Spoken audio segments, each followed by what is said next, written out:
হাজারো চোখের সামনে উধাও হয়ে গিয়েছিলেন নির্বাক যুগের তারকা অভিনেত্রী মারি ইমপ্রেস। কিভাবে, কখন, কোথায় 100 বছরও সেই রহস্যের সমাধান হয়নি। তিনি ছিলেন নির্বাক যুগের চলচ্চিত্রের বিখ্যাত অভিনেত্রী। ছবির দুনিয়ার সবচেয়ে সুন্দরী নারী বলে ডাকা হতো তাকে। ছিলেন জনপ্রিয় গায়িকা ও নৃত্যশিল্পীও। তার জন্ম 1984 সালের 26শে মার্চ ইংল্যান্ডের বার্মিংহামে। সামুদ্রিক জাহাজ SS অর্জুনাই উঠেছিলেন আটলান্টিক পাড়ি দেবেন বলে। সেই তিনিই কিনা হাজারো যাত্রী ও নাবিকের মাঝ থেকে উধাও হয়ে গেলেন, কেউ কিছু টেরও পেল না। বলছি মারি ইমপ্রেসের কথা। 100 বছর পেরিয়ে গেলেও তার এভাবে চিরতরে হারিয়ে যাওয়ার ঘটনাটি এখনও রহস্যই রয়ে গেছে। ঘটনাটি 1919 সালের 27 অক্টোবরের। সেদিন ছিল সোমবার। আমেরিকার নিউ ইয়র্ক সিটির কার্নাড লাইন জেটিতে নোঙর করেন অর্জুন। আটলান্টিক মহাসাগর পাড়ি দিতে জলতরঙ্গটি সেবারের যাত্রা শুরু করেছিল 11 দিন আগে ইংল্যান্ডের লিভারপুল থেকে। নিউ ইয়র্কে পৌঁছানোর আগে কানাডার নোভা স্কটিয়া রাজ্যের হ্যালিফ্যাক্সে ফেলেছিল নোঙর। ভিআইপি, সাধারণ যাত্রী ও অভিবাসীতে ভরা জাহাজটিতে সবচেয়ে আলোচিত যাত্রী ছিলেন 35 বছর বয়সী মারি ইমপ্রেস। কিন্তু নিউ ইয়র্ক এসে দেখা গেল যাত্রীদের সবাই আছেন, কিন্তু তিনি ছাড়া। একবার দুইবার নয়, 3 বার তন্ন তন্ন করে খোঁজা হলো পুরো জাহাজ। না, কোথাও নেই মারি ইমপ্রেস। বিনোদন দুনিয়ায় সারা পড়ে গেল।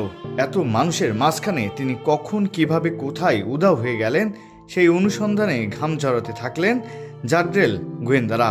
ফলাফল শূন্য। আগের দশকেই ব্রিটিশ ভ্রাম্যমাণ বিনোদন দলে ক্যারিয়ার শুরু তার। দ্রুতই আটলান্টিকের উভয় পারে গায়িকা, নৃত্যশিল্পী ও নাট্য অভিনেত্রী হিসেবে জনপ্রিয় হয়ে উঠেছিলেন। এরই মধ্যে আবেদনময়ী অভিনেত্রী হিসেবে নির্বাক চলচ্চিত্রে নিয়মিতই তার ডাক পড়তে থাকে। The girl who doesn't know, the stubbornness of Geraldine, the woman pays ও বাহিল্ড ক্লোজ ডোরস চলচ্চিত্রে অভিনয় করে পত্রিকার শিরোনামেও হতে থাকেন। আবারও শিরোনাম হলেন তিনি রহস্যময়ভাবে হারিয়ে গিয়ে।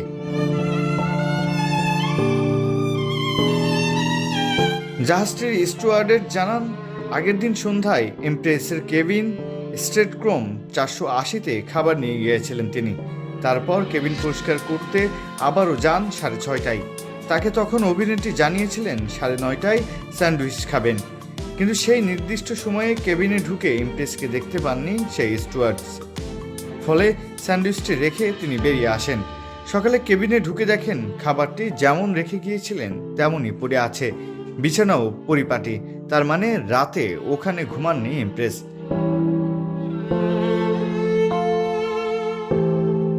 সোমবার স্টুয়ার্ডসের সঙ্গে কেবিনটিতে ঢুকে এক সাংবাদিক দেখেন তাক ভর্তি ইমপ্রেসের ছবি। নিউ ইয়র্কে আসা উপলক্ষে ছবিগুলো সম্ভবত সংবাদ মাধ্যমে সরবরাহ করতে চেয়েছিলেন এই নায়িকা। তাছাড়া নিউ ইয়র্কের একটি হোটেলে তার পাঠানো একটি টেলিগ্রাফের কপিও পাওয়া যায় স্টেটরুম 48-এ। তাতে লেখা, সোমবার আসছি। সে সাংবাদিক আরও জানিয়েছেন, ইন্টারিয়র প্যাসেজওয়ের একটা দরজা ছিল কেবিনটিতে।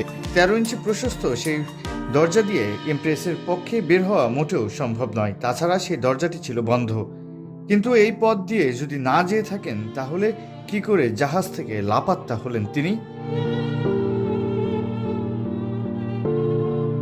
মূল দরজা দিয়ে বের হয়ে যদি সমুদ্রে ঝাঁপ দিয়ে থাকেন, তাহলে অনেক যাত্রী, শাটুয়ার ও অফিসারদের পাশ দিয়েই যেতে হতো তাকে।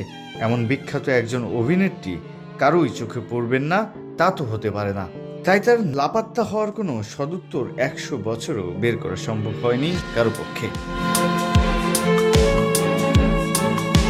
বন্ধুরা, এই ছিল আমাদের আজকের এপিসোডে। কেমন লাগলো জানাতে অবশ্যই কমেন্ট করুন আমাদের কমেন্টস বক্সে। যারা নতুন তারা আমাদের চ্যানেলটি সাবস্ক্রাইব করে দিন। আবারও দেখা হবে স্টোরি ভ্যানের নতুন কোন এপিসোডে। ততক্ষণ ভালো থাকুন, এই কামনা।